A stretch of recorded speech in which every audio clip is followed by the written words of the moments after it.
Hiya everybody. Just thought I'd post a couple of more content on my channel.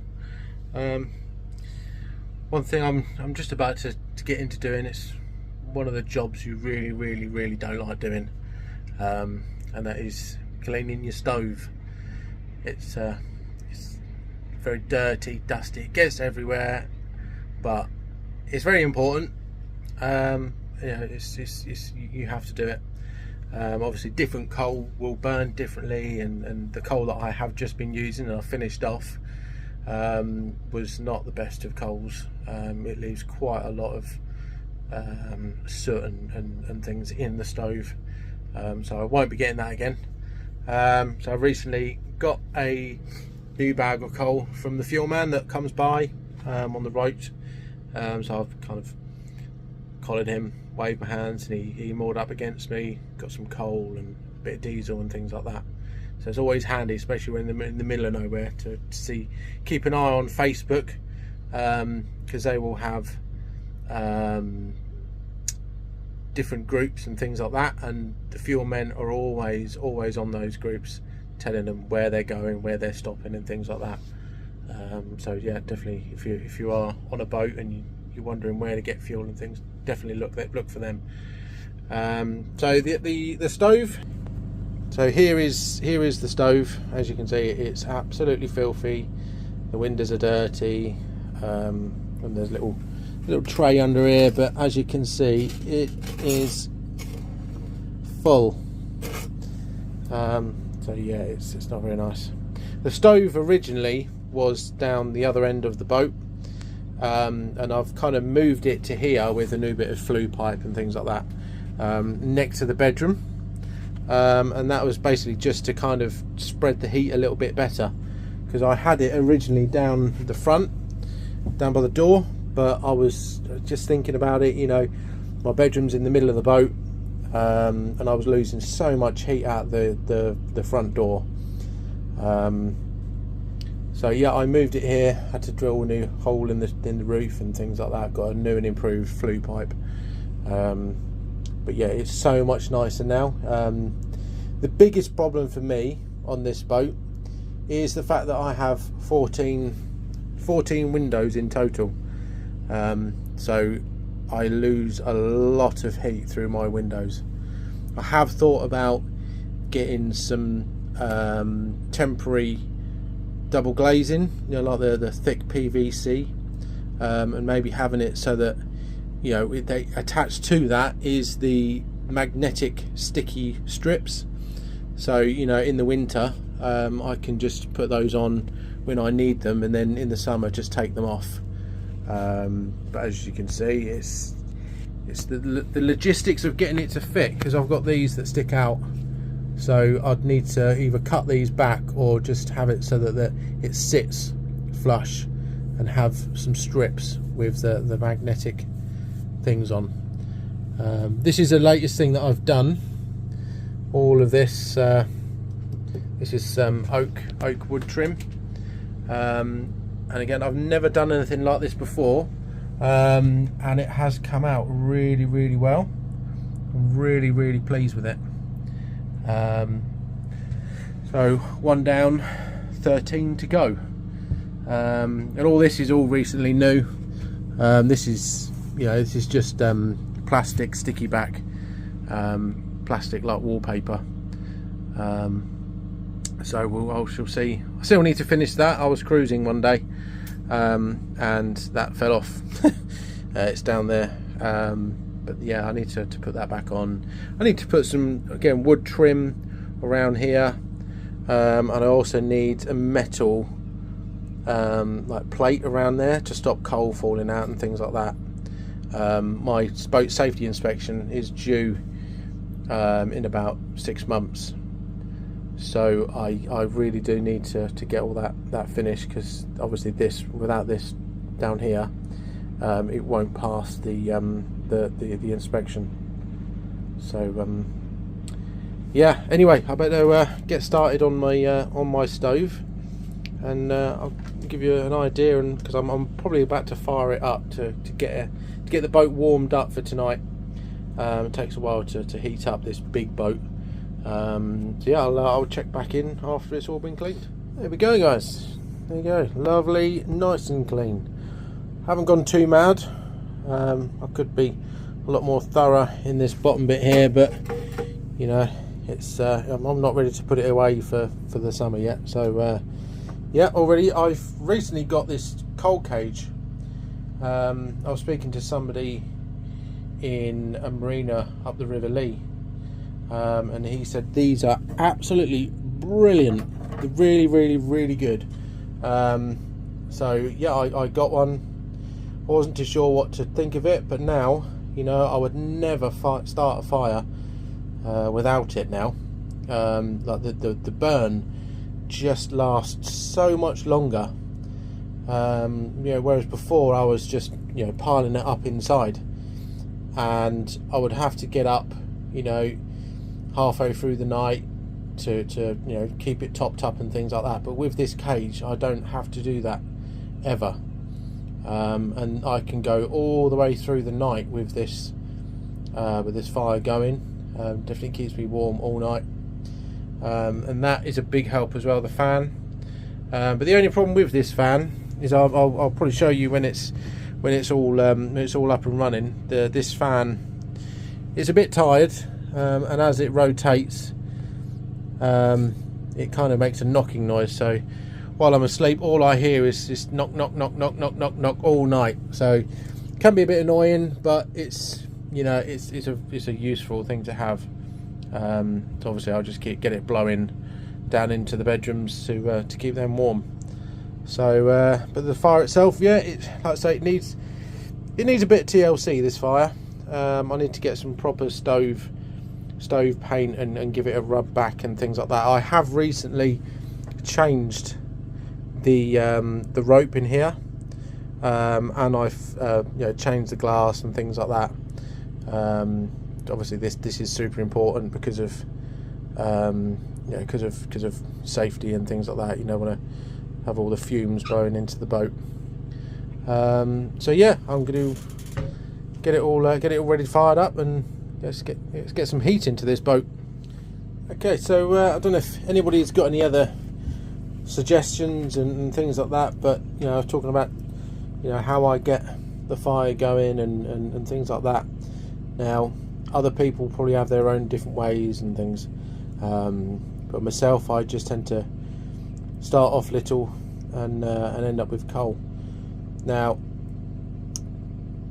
this, what I'm burning here, I've recently changed a wall panel in the bathroom because I had a leaky window, so it's trying to get rid of that before I go out and get some other kindling and things like that. But yeah, it's just, yeah, I don't know what other people do to get it going, what they use. So if anybody's got any suggestions, any other way of getting it going a lot quicker and faster and things like that, let me know. But yeah, here we go. It's slowly but surely, let's get this temperature back into this boat. So while I'm waiting for the fire to burn, I can warm up, talk about some recent things that have been happening to the boat. This is one of them. These cushions here, and here, they were never really covered. They were just temporary and just something to, you know, to soften when you sat down. But recently my mum and dad have worked very, very hard. My mother used to be a seamstress, so she's very, very good at sewing and things like that. So she's made all of these covers. So massive thank you to my mum for doing that. It really has changed the look of this whole area, and eventually I'm going to be putting some wall coverings all the way around, a bit like in the kitchen. So but when I get around to that, I'm going to be doing the kitchen first, and then after the kitchen I will be concentrating on this living room. But all of the ceiling in this boat has all been refitted. All of the wall cover, the ply on the wall and things like that, they're all, you know, completely brand new kitchen. Everything was taken back to bare metal to be painted and insulated and things like that.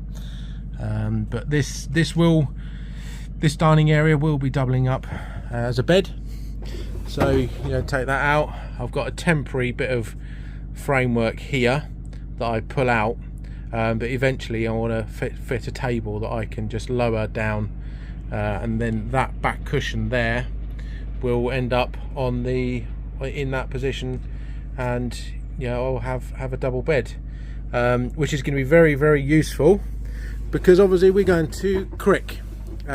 So my friends Natalie and Paul, they're boat fanatics as well, but obviously because they don't have a boat, they tend to just enjoy mine at the same time. So but they're going to be joining us at Crick. That's going to be really, really good. They're going to bring their daughter, I'm going to have my daughter, so we're going to have a really, really nice time at Crick. So this is going to be very useful, because sleeping arrangements, obviously I'll have my double bed for myself and my daughter's bed. Excuse me. And this will probably end up being where Natalie and Paul will sleep, and their daughter will probably just have to crash on the sofa and things like that. So yeah, it's coming along really, really nice. It's a boat project like this is very, very, very slow, very much like boat life. So there we go, little brief overview of what I've done on the boat in here so far. There's so much more that I have done previously that I could show you eventually, but there's also so much more to do as well. Like I say, it's all about just the finishing touches in here now. A couple of new additions to those finishing touches I can show you now.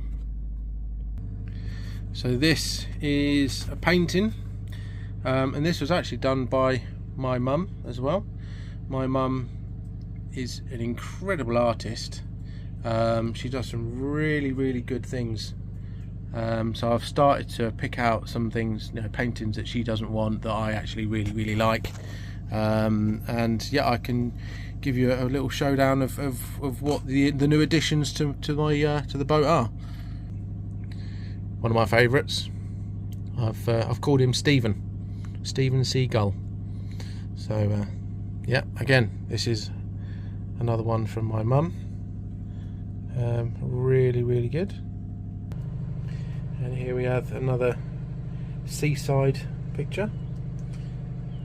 Again, it's just incredible when you look at the clouds and the water and things like that. Now, my mum has said, "Oh, I don't like doing water," but I think looking at that water there, I think she does an amazing job.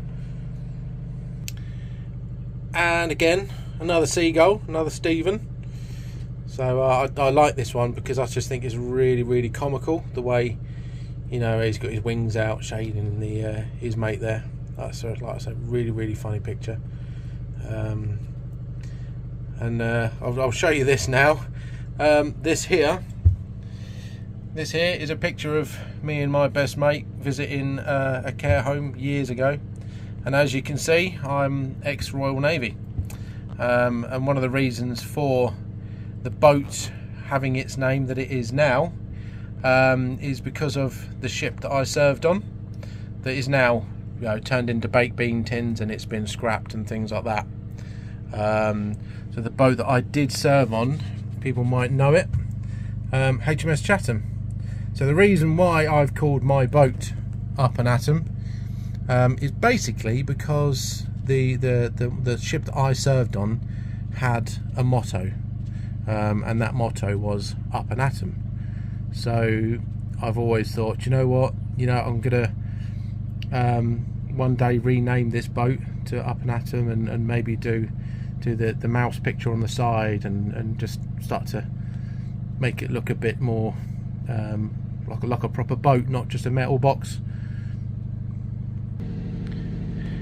And this is one that my daughter picked out from my mum. So my daughter is 9 years old, so she's picked that out. She really liked that one, so we framed it and things like that. And I kind of said to my daughter, in her bedroom, eventually when it comes to adding the finishing touches, that she can have to a certain extent, free reign as to what she does in this bedroom, what to put on the walls and what wallpaper to have on and things like that. Yeah. And the final picture that I've got up to make it look homely is this one. So this is my daughter's choice. We was out shopping in Dunelm, and she saw this and she absolutely loved it. So nice little cute picture. She's also got other stuff that she's doing. She does her own drawings, so she spends a lot of time with my mum, painting and drawing and things like that when they're around there. So just nice little cute little touches that she's starting to feel a bit more homely with all of her stuff in here now. So yeah, we have had a lot of rain recently, as people probably might know. But even now, yeah, the rivers are still really quite fast. Normally it's really slow, but yeah, there's just so much water still working its way down. The levels are back to normal. You know, I don't know, I never had any problems, but it's just so fast for this stretch of river, I think. So this is Broxbourne. Lovely little place, lots of really nice little parks and little grounds areas to walk around over the back, over there and over there. But the bridge, as you can see, goes around to the left, and there's lots of very expensive homes around the corner.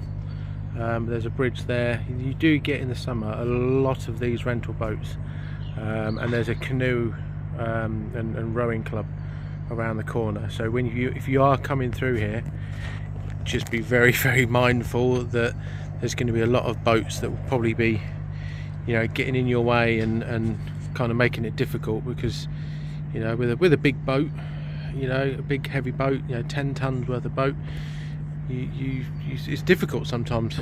But this is the Crown.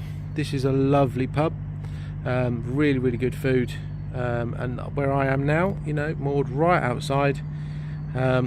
Yeah, it's a very good place. Love this place, Broxbourne. So up there is where we've come from. We've come from the River Stort. I said on the last video we'll be trying to get into Dobbs Weir, but there was no room at all, so we had to carry on and get to Broxbourne. So yeah, this is Broxbourne. Really popular in the summer. Most people would have pets that are the four-legged variety, cats and dogs and things like that, but no, they're far too boring. You get yourself a pet swan or some pet ducks, and it's all kicking off.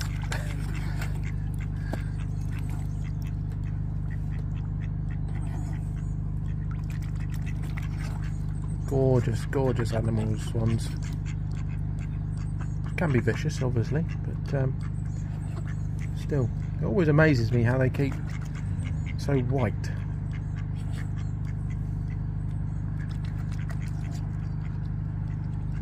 And this might work, but I'll give it a try. Oh, there we go.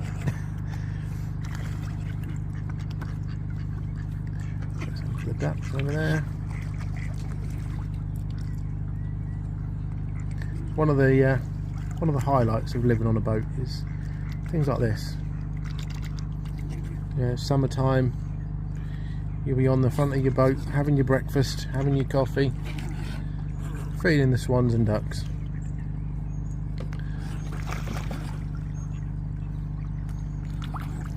There we go. That's all they're getting. Just a quick video. Just while I was sitting here reviewing the content I've just been making for you guys, and here we go. Here is the fuel man coming by. So I think this is the one that goes up and down the Lee. But yeah, they're very useful to have, even to get in contact with them on their Facebook pages and things like that. Another one going past. So that boat there is the Carnarvon River Trust work boat. Obviously I have to pay a license to use the rivers. And there's different types of licenses. Mine is a license for rivers only, and it's a lot cheaper. But you can get rivers and canal license, which you will pay a bit more. So yeah, they tend to just do all the maintenance, and they'll have loads of those little workboats just moored up in different areas, and they will do work and remove trees and lock works and things like that. This time of the year you will get a lot of lock closures, repairing all the gates, and they will actually, you know, close the lock off for 2 or 3 months or whatever, and just replace all of the gates. And they've got workshops where they actually rebuild all those lock gates and then fit them and things. So it can be hard to get around this time of the year, and when you're a continuous cruiser, as they call us, you do move around a lot, so it is frustrating when you get up to one of those closures and you can't go anywhere, because I enjoy cruising around. I enjoy, you know, even when it's cold. Yeah, it's annoying, but it's super important. At the end of the day, I'd rather see them doing things to warrant me paying my license. Get spiders everywhere in this boat, everywhere. They just constantly coming out of every little orifice everywhere on the boat. I've had some very big ones, but this one looks like he's only got half a leg. So I'll probably probably put him outside on the towpath. He's coming to get me now, look. I remember the first time that I picked up this boat. I cruised it a long way. I had to get it I picked it up from Ely, and I had to go all the way through what they call the middle levels, through the Fens, then all the way down the Grand Union, all through London, and then back up to where I am at the moment. And the first night of being on the boat, it dawned on me just how many spiders were in it, because it was just laid up and they didn't really use it. So yeah, I was catching 3 to 4 spiders every night for a good 2 or 3 days before, you know, I started seeing a big reduction in the spiders. But you know, they are also welcome to a certain extent on here, because it keeps, you know, sometimes you might get midges on the water and things like that in the summer, so they keep them at bay as well. But my daughter gets super freaked out.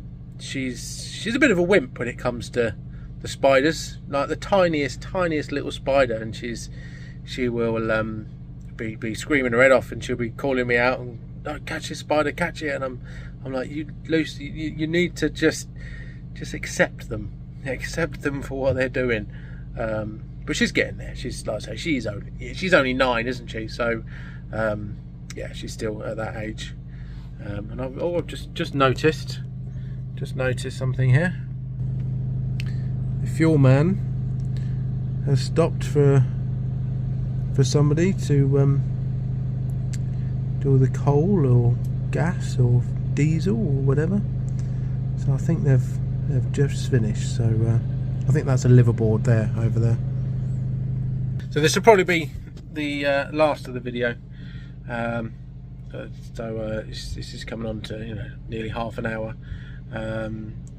So I shall bid you all farewell, and see you next time.